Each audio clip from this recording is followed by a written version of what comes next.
Coffee తీసుకోండి. లక్షణంగా లక్ష్మీదేవిలా ఉందమ్మా నా కోడలు.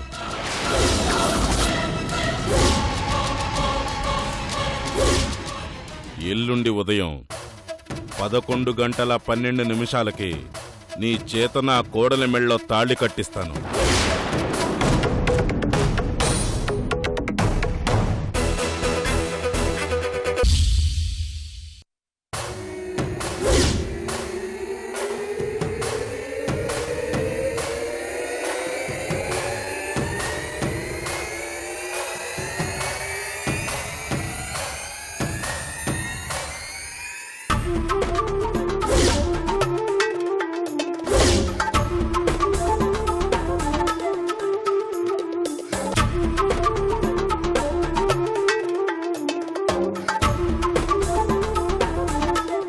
తెల్ల చీరలో ఎలా ఉన్నాను గాయత్రి?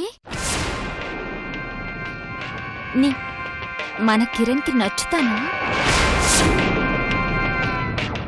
కిరణే కట్టుకోమన్నాడు. కిరణ్ అందరిలాంటి మగాడు కాదు గాయత్రి. He something special. కరెక్ట్గా చెప్పాలంటే కిరణ్ టేస్ట్ల గురించి నీకంటే నాకే ఎక్కువ తెలుసు. అందుకే కిరణ్కి పెళ్ళైనా నన్ను వదలలేకపోతున్నాడు. నువ్వు చెప్పే మాటలు నమ్మేసి నా భర్తని అనుమానిస్తాననుకున్నావా పిచ్చిదానా? అంటే ఇంకా డైలమాలోనే ఉన్నావన్నమాట. ఓపెన్ గా చెప్పాల్సిందో చెప్పాను. అయినా నువ్వు నమ్మకపోతే నేనేం చేయలేను. మళ్ళీ చెప్తున్నాను విను. ఈ రాత్రికి కిరణ్ నా రూంలోనే పడుకుంటాడు.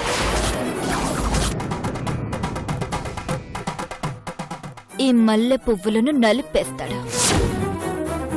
కలలు కనొద్దని చెప్పాను కదే. ఖచ్చితంగా వస్తాడు. నువ్వొచ్చి మమ్మల్ని డిస్టర్బ్ చేయొద్దు. ఛీ, ఏం బతికేనిది?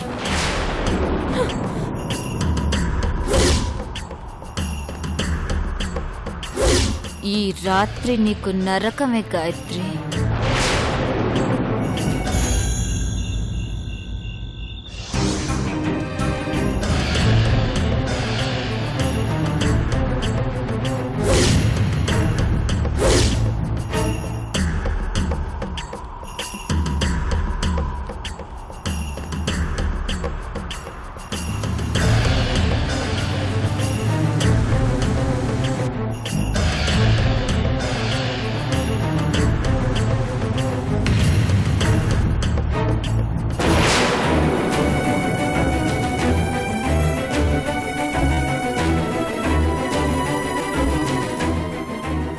హే గాయత్రి, హే నైస్ శారీ. కానీ ఫుల్ వైట్ అయితే ఇంకా బాగుండేది కదా.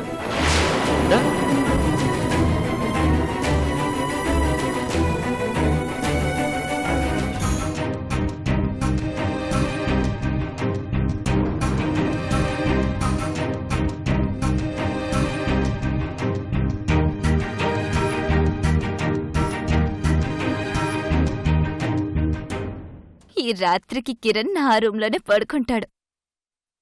ఈ మల్లె పువ్వులను నలిపేస్తాడు.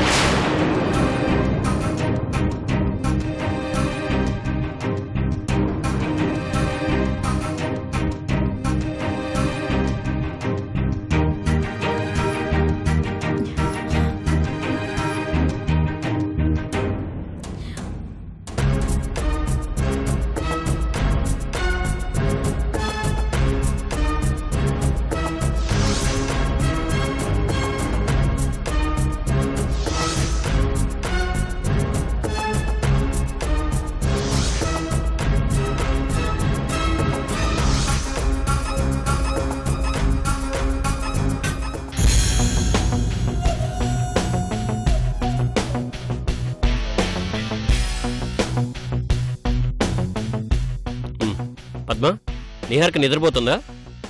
అదెందుకు నిద్రపోతుంది? తెల్ల సీర కట్టుకుని మల్లెపూలు పెట్టుకుని ఎదురు చూస్తుంది కదా.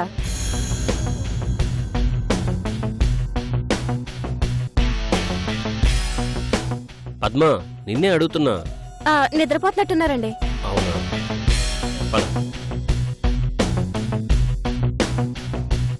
ఈయన మామూలుడు కాదు. పెళ్ళం దగ్గర ఏమాత్రం అనుమానం రాకుండా నటించేస్తున్నాడు.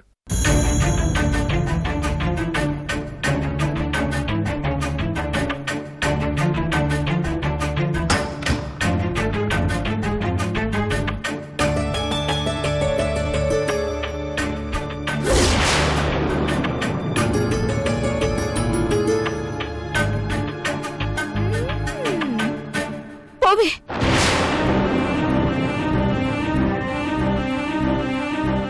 ఎవరు గాయత్రి? ఎవరు లేరండి, ఊరికే అన్నాను. సరే రా.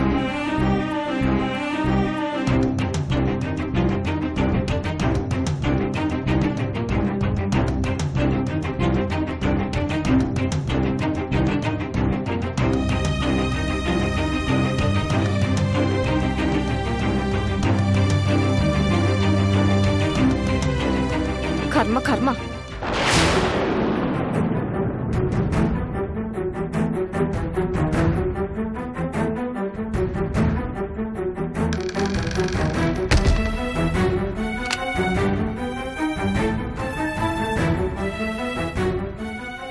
Gayatri, are you okay?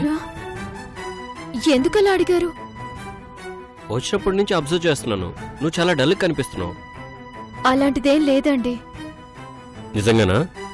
నిజంగానే. లైట్ ఆఫ్ చేయనా?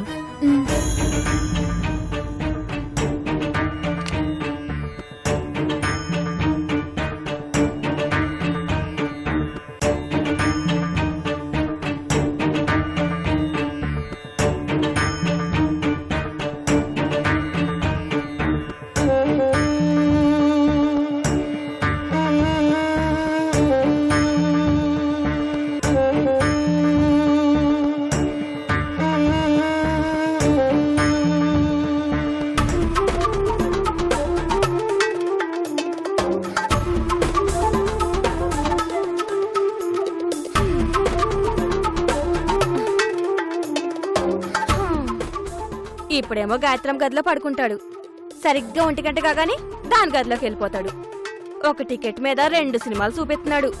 ఆహా, రేపటి నుంచి మెలకు రాకుండా ఎక్కువ నిద్ర మాత్రం వేసుకోవాలి. అబ్బబ్బబ్బబ్బా.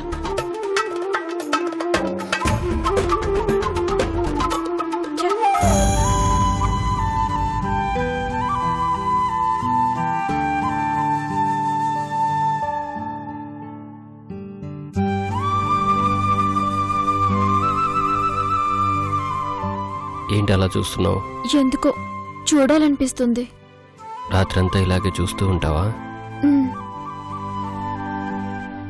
అయితే నేను కూడా చూస్తాను. కన్నార్పకుండా ఎవరైతే ఎక్కువసేపు చూస్తారో వాళ్లే గెలిచినట్టు.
ఆర్పేసావు, నువ్వే ఆర్పేసావు. ఓడిపోయావు, నువ్వే ఓడిపోయావు. నేనే గెలిచాను. అవును, మీరే గెలిచారు. ప్రేమించడంలో ఎప్పుడూ మీరే నాపై గెలుపు సాధించాలి. I love you. Love you to Gayatri.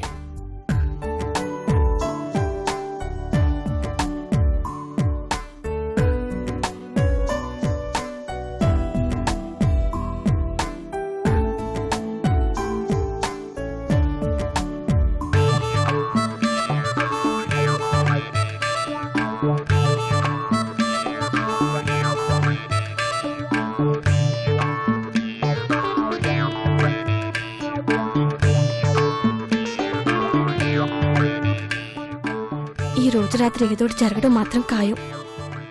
ఆ జరిగేది ఎలా జరుగుతుందో, ఎప్పుడు జరుగుతుందోననే భయం. గాయత్రి, ఈరోజు రాత్రంతా నీకు టార్చర్ తప్పదు. నీ భర్త బ్రెయిన్ ఎఫెక్ట్ తో వచ్చి నా పక్కన పడుకుంటాడు, నువ్వు మాత్రం వాంటెడ్లీ వచ్చి పడుకున్నాడని గింజుకుంటా.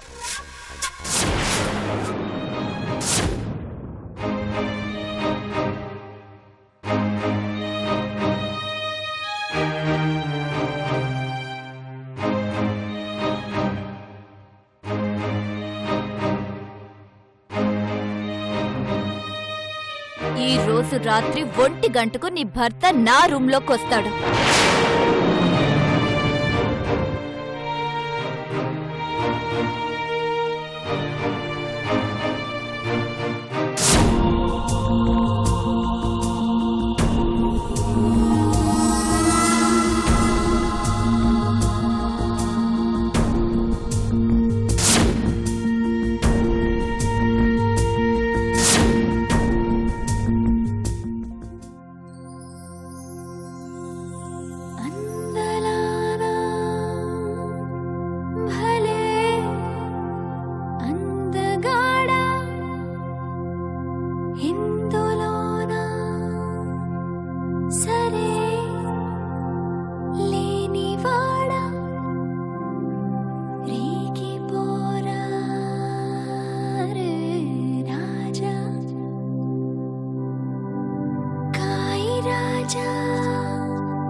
రాజశేఖర నీపై మోజు తీరలేదురా, రాజసాన ఏలరా రాజా రాజా రాజా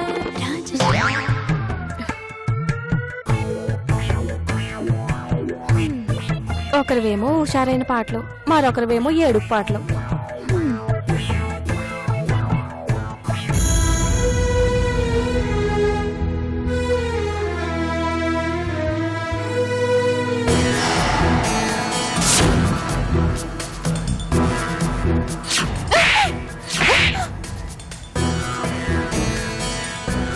చంపేస్తా.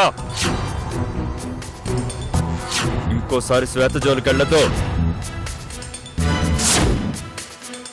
ఆ నంజుండ స్వామిగడు నాకేదో సహాయం చేస్తాడని ఊహించుకున్నాను.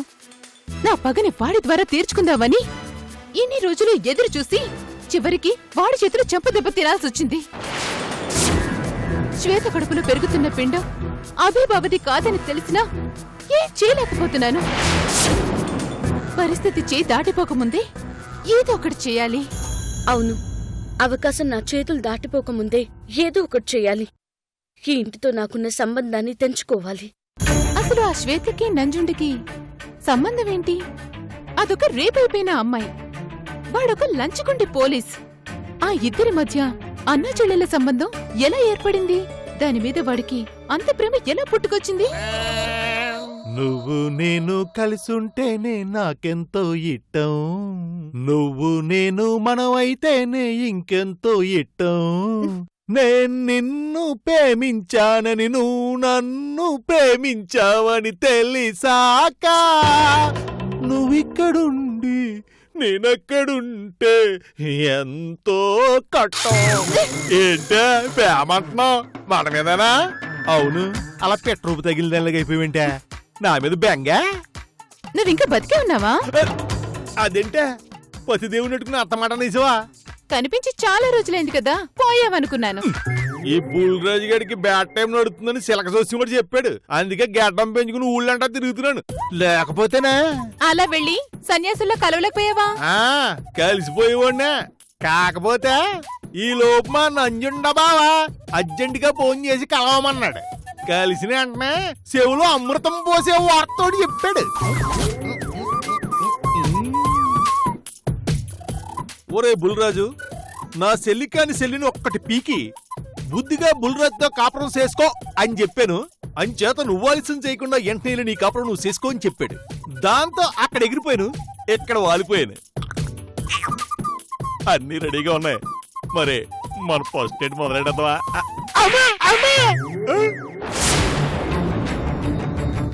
ఇప్పటివరకు చేసింది చాలు శ్వేత, ఇంకేం ఆలోచించుకో. నీలంటోడికి ఒక్క చెంపదెబ్బ సరిపోదు. అదే పొగరు, అదే బలుపు.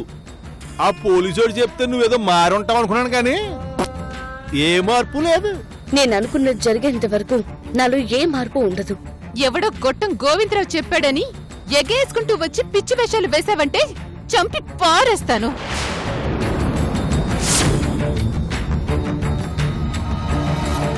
వాడు చెప్పినంత మాత్రాన కమిట్ అయిపోయి కాపురం చేస్తానని ఎలా అనుకున్నావ్?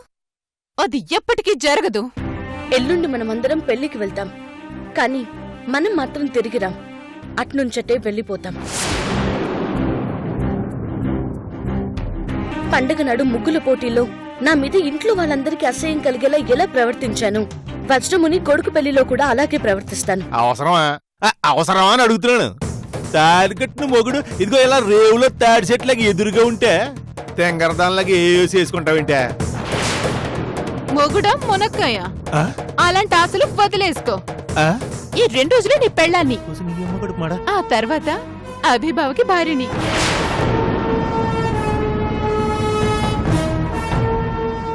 వజ్రముని గారు మావయ్య గారిని పెళ్లి పెద్దం చేశారు.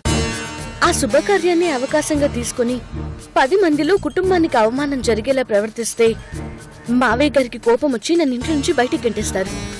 అప్పుడు నేను అభిబావకి భార్యనైపోవచ్చు. కనీసం ఇప్పుడు గట్టిగానైనా పర్వాలేదు. ఈ బతుకు సేడా, కట్టుకున్న మొగుడు ముందు అలాంటి మాటలు మాట్లాడడానికి అసలు నీకు సిగ్గుందంటే? చెప్పేది జాగ్రత్తగా విను. ఈ 2 రోజుల్లో నేను ఆ ఇంటి కోడలిగా అడుగు పెట్టబోతున్నాను. ఈ 2 రోజుల్లో ఈ కుటుంబానికి నేను శాశ్వతంగా దూరం అయిపోతున్నాను. అంతే.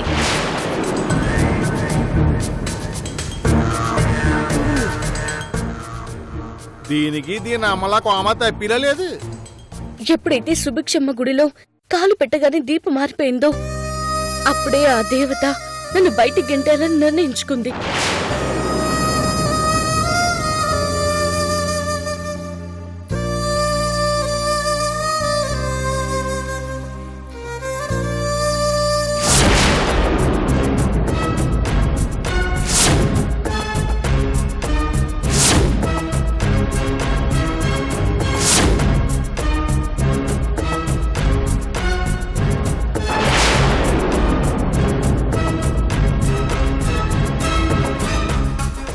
ఇప్పుడు లేస్తాడు, నా దగ్గరకు వస్తాడు.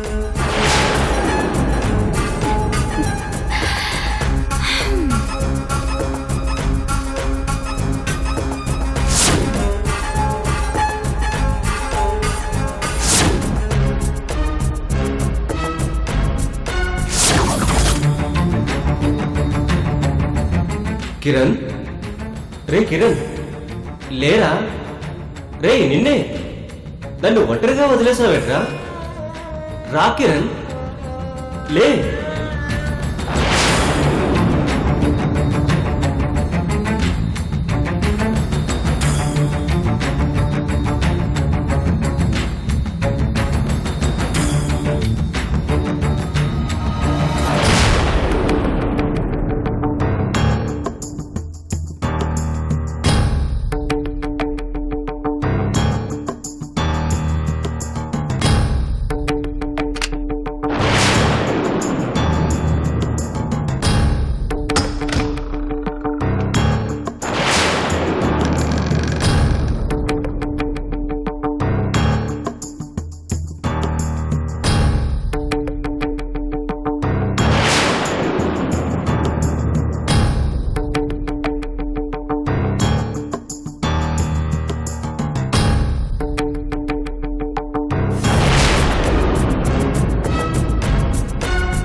చేశారా అంటే 1 గంట అయిందనమాట మా ఇతరసంతా.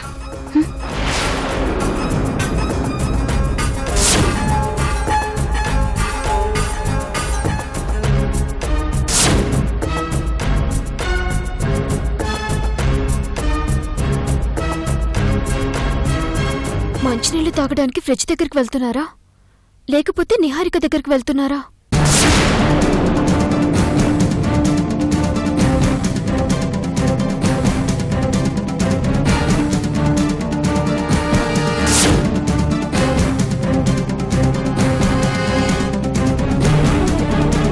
దేవుడా, నా భర్త దాని రూంలోకి వెళ్ళకూడదు. నా భర్త నా నమ్మకాన్ని నిలబెట్టాలి. ఆ నిహారిక చెప్పింది నిజం కాకూడదు.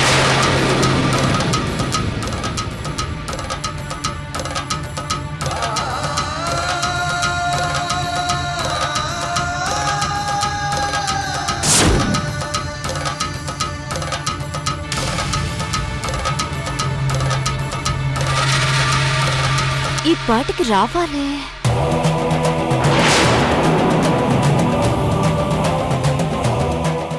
పెళ్ళన్నావు, తమ్ముడితోనే జరుగుతుందన్నావు, ఆ కుటుంబం మొత్తాన్ని బయలుదేరిస్తున్నావు. అంతమంది ఉండగా ఎలా జరుగుతుందప్పా? పొలిమేరకి పెద్దయిన తలకాయని ముందు బలిస్తాం. పొలిమేర దాటగానే నరమేధం అంతం అవుతుంది. చివరికి కోడలి మిగులుతుంది. కోడలి మెళ్ళలో ఉన్న తాళి తెంచేసి నువ్వు తాళి కడతావు.